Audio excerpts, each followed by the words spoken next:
Hello বন্ধুরা, good morning. বৃষ্টি ভেজা সকালে চলে এলাম। আজ অন্যরকম একটা ছবি দেখতে পাচ্ছেন। হ্যাঁ, আজ হচ্ছে মঙ্গলবার, বাচ্চাদের স্কুলে দিতে যাব। তারপরে আমাদের ব্যারাকপুরের এই অবস্থা। প্রায় 6:30 নাগাদ বৃষ্টি শুরু হয়েছিল, আর প্রায় 7:25 অবধি বৃষ্টিটা চলে গেছে। এত বৃষ্টি হয়েছে যে ব্যারাকপুরের অবস্থাটা খুব খারাপ। যখন আমরা স্কুলে যাওয়ার সময় আমরা যে রাস্তাটা দিয়ে যাই, সেই রাস্তার অবস্থা এর থেকেও অনেক খারাপ। তো সেই কারণে টোটোওয়ালা আর রিস্ক নেয়নি। চিড়িয়ামোড় হয়ে আমরা এপাশ থেকে বাড়িতে যাচ্ছি। আর এই কারণে কিন্তু আজ আমি গাড়িও বার করতে পারিনি। এক হচ্ছে বাচ্চারা ভিজে যাবে, আর 2:30 অবধি স্কুলে থাকতে হবে, সেই কারণে খুব রিস্কের ব্যাপার। আর দ্বিতীয়ত হচ্ছে এতটাই জল বেঁধে গেছে যে নিজে আর সাহস করে গাড়িটা বার করতে পারিনি, বাচ্চা নিয়ে যাব। তো সেই কারণে টোটোতে বসে পড়েছি, বাচ্চাদেরকে ছেড়ে বাড়িতে ফিরছি, তখন রাস্তার এই অবস্থা।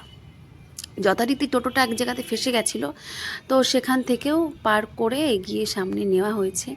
কিন্তু বিশ্বাস করুন, যদি 1 ঘন্টা বৃষ্টি দেয় না, ব্যারাকপুরের অবস্থা খুব খারাপ হয়ে যাবে।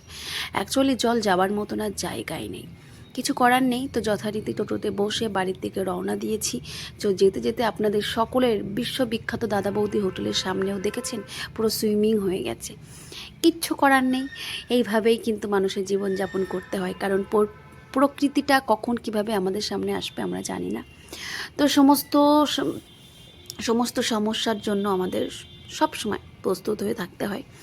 আর সবথেকে বড় ব্যাপার, আজ আমি এত রিস্ক করে স্কুলেও পাঠাতাম না, যদি কিনা